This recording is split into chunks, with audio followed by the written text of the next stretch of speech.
नमस्कार साथियों, आप सभी का स्वागत है अमित प्रताप क्लासेस में। तो आज ये क्लास है कृषि बिल जो विरोध हो रहे हैं किसानों के द्वारा, उनसे संबंधित ये क्लास है। ये क्लास आपके लिए काफ़ी इम्पोर्टेंट है क्योंकि इससे रिलेटेड क्वेश्चन एग्ज़ाम में पूछे जाएंगे। तो चलिए शुरू करते हैं। कि सरकार के द्वारा 3 बिल लाए गए हैं। सरकार ने 3 बिल लाए हैं जो कोविड-19 के समय, तो वो 3 बिल लाए गए हैं, तो उनके बारे में आज चर्चा करते हैं। तो ये तीनों बिल उस समय लाए गए जब संसद का कोई भी सत्र नहीं चल रहा था। तो ऐसे समय में राष्ट्रपति बिल को मंजूरी देता है। इसे आपातकाल की स्थिति कहते हैं, लेकिन उस समय कोई आपातकाल की स्थिति नहीं थी। सरकार ने इन बिलों को उस समय पास किया। ठीक है, सरकार ने इन बिलों को उस समय पास किया। तो इस संविधान का अनुच्छेद 123 राष्ट्रपति को अध्यादेश की मंजूरी देता है।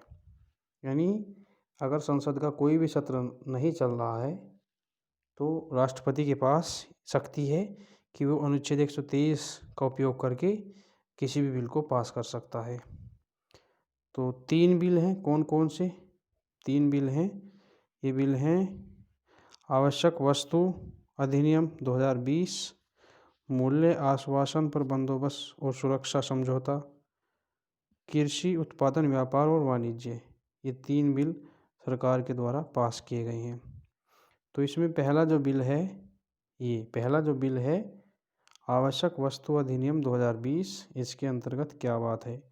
तो आवश्यक वस्तु अधिनियम 2020 1955 का संशोधित नियम है। 1955 अधिनियम का संशोधित नियम है। ठीक है, तो इसमें क्या बात कही गई? इसमें बात कही गई है कि भंडारण नियम 1955 के अंतर्गत युद्ध और आपदा में आप भंडारण नहीं कर सकते। अगर सामान्य स्थिति है देश में तो भंडारण कर सकते हैं, वह भी आप इतना भंडारण कर सकते हैं जितना सरकार ने तय किया गया है। तय की गई सीमा से ज़्यादा आप भंडारण नहीं कर सकती। ठीक है, इसमें कुछ पॉइंट दिए गए हैं, पॉइंट वाइज मैंने क्वेश्चनों को कवर किया है, तो देखते हैं। पॉइंट वन में कहा गया है कि आवश्यक वस्तु अधिनियम 2020 में सामानों की कोई भी सीमा तय नहीं की है। कोई भी उद्योगपति और व्यापारी सामान का स्टॉक कर सकता है और जब भी वह चीज़ महंगी होगी तभी स्टोर से निकालकर उसको महंगे दामों में किसानों को ही बेचेगा जो किसान पैदा करता है। यानी पॉइंट 1 में कहा गया है कि उद्योगपति इससे फ़ायदा उठाएंगे और किसान को कोई भी इससे लाभ नहीं मिलेगा। पॉइंट नंबर 2 में कहा गया है लेकिन भंडारण नियम 1955 में युद्ध और आपदा में आप भंडारण नहीं कर सकते। बाकी उसके बाद आप सरकार के हिसाब से जितनी आपकी भंडारण क्षमता है सरकार ने तय की गई है, आप भंडारण कर सकते हैं। ठीक है, आप पॉइंट नंबर 3 आवश्यक वस्तु जैसे आलू, प्याज, दालें, ये सभी आवश्यक वस्तु की श्रेणी में आती है, इसलिए इस संशोधन को कहा गया है आवश्यक वस्तु। तो हम इसके बारे में थोड़ा संक्षेप में जान लेते हैं कि ये आवश्यक वस्तु अधिनियम क्या है। ठीक है, आवश्यक वस्तु अधिनियम 2020, इसका आवश्यक वस्तु जैसे कि हम आवश्यक वस्तु में दाल है, आलू है, प्याज है, टमाटर है, ये आवश्यक वस्तु की श्रेणी में आते हैं। तो 2020 में इसको संशोधित किया गया है। 1955 का ये नियम था।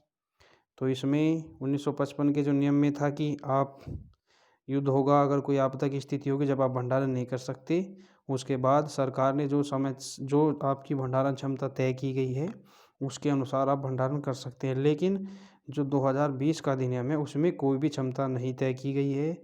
इससे उद्योगपति और व्यापारियों को लाभ मिलेगा लेकिन किसान को कोई भी लाभ में नहीं मिलेगा, क्योंकि किसान के पास इतनी भंडारण क्षमता नहीं है कि वो इतने स्टोर कर सकता है। तो इससे किसानों को कोई लाभ नहीं मिलेगा। अगला पॉइंट है पॉइंट नंबर 2, मूल्य आश्वासन पर बंदोबस्त और सुरक्षा समझौता। इस बिल का अर्थ है कि कॉन्ट्रैक्ट फार्मिंग यानी सुरक्षा समझौता। कंपनी किसानों से डायरेक्ट कॉन्ट्रैक्ट करेगी और फसल से पहले ही मूल्य को तय कर लेगी। सरल भाषा में समझें तो इसका मतलब होगा फसल से पहले ही मूल्य तय करना।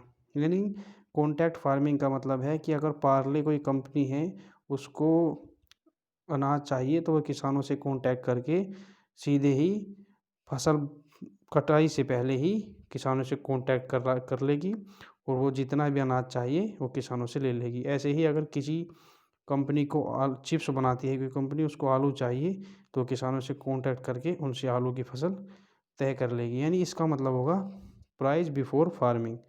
प्राइस यानी फसल से पहले ही मूल्य तय कर लेगी कंपनी कि आपको इतना मूल्य दिया जाएगा। लेकिन इसमें भी एक त्रुटि है। इसमें ये त्रुटि है कि अगर कंपनी ने समय पर ही मना कर दिया कि हम इन किसानों को जो फसल है नहीं ले रहे, तो किसान क्या करेंगे?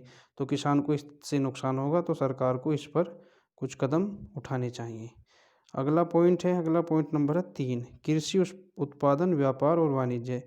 इसका मतलब है उत्पादन व्यापार, यानी अगर किसान ने कोई फसल बोई है तो उसको जो किसान बेचे कैसे, यानी इसका सरल भाषा में अर्थ समझे तो किसान ने जो फसल बोई है उसको कैसे बेची, फसल को कैसे बेचें। तो फसल के बाज़ार में आने से पहले ही सरकार एमएसपी तय करती है।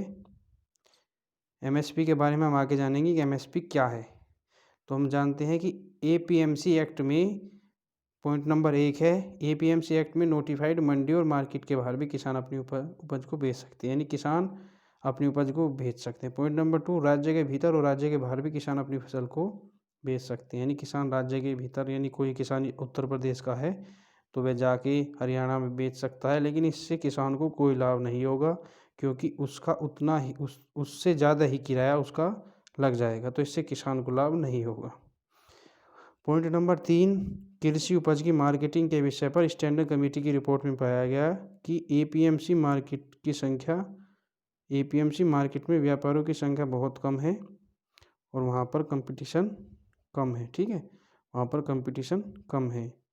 एपीएमसी के अनुसार किसान लाइसेंस शुदा व्यापारियों के अलावा किसी दूसरे को फसल नहीं बेचता। ठीक है, एपीएमसी के अनुसार किसान लाइसेंस शुदा के अलावा किसी और को फसल नहीं बेच सकता। पॉइंट नंबर 5, किसानों को एमएसपी मिलना।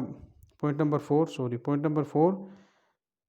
4 इम्पोर्टेंट है और पॉइंट नंबर 5 भी। ठीक है, तो पॉइंट नंबर 4 है, सरकार मंडियों से बाहर व्यापारियों को छूट दे रही है, तो इससे किसानों को कोई फ़ायदा नहीं होगा बल्कि बड़े व्यापारियों को फ़ायदा होगा क्योंकि वे लोग बिना टैक्स चुराए बाहर से खरीद कर सकते हैं।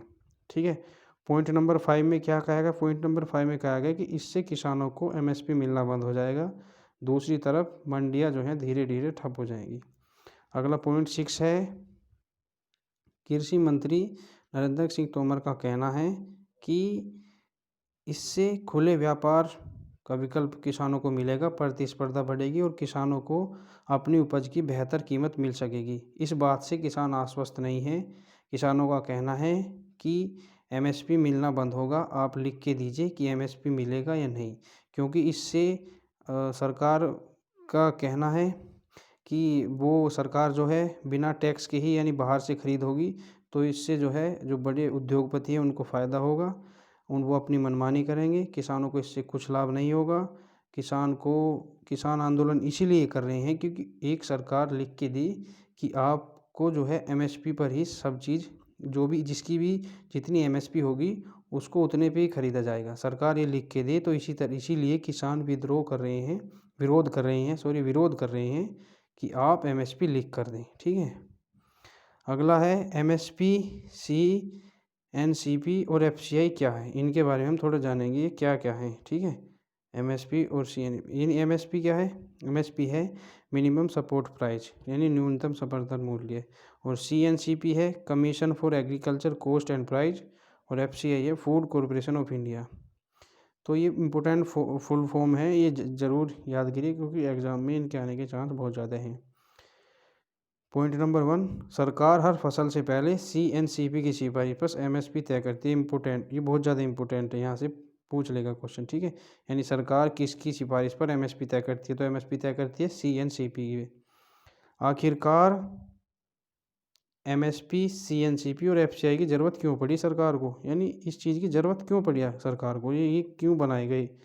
तो 1950 से 60 के दशक तक किसान बहुत ज़्यादा परेशान थे, उनको अपनी लागत मूल्य तक नहीं मिल पा रही थी, यानी जो किसान अपनी जेब से पैसा लगाया था उतना भी उसको नहीं मिल पाता, इसलिए किसान आंदोलन करने लगे। 1964 में फूड ग्रेन्स प्राइस कमीशन की स्थापना की गई।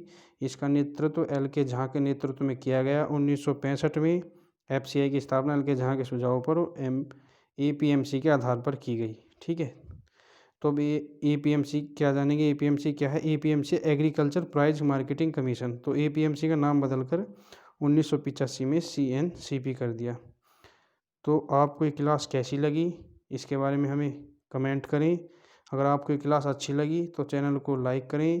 तो हमने थोड़े ही समय में आपको पूरी जानकारी दे दी है कृषि बिल से संबंधित, कि तीनों बिल क्या हैं, कि क्यों पास किए गए हैं, किस समय पास किए गए हैं, राष्ट्रपति को ये शक्ति कौन से अनुच्छेद के अनुसार दी गई है, एमएसपी, सीएनसीपी, एसपीआई, एपीएमसी की फुल फॉर्म क्या है, इनका काम क्या है, सरकार को इसकी ज़रूरत एमएसपी, सीएनसीपी, एफसीआई की ज़रूरत क्यों पड़ी, इसके बारे में हमने आपको बताया। तो छोटी ही वीडियो है, लेकिन जो आपके क्वेश्चन हैं वो आपके क्वेश्चन सभी क्लियर हो जाएंगे। तो अगर आप इस चैनल पर नए हैं तो हमारे चैनल को सब्सक्राइब करें, लाइक करें।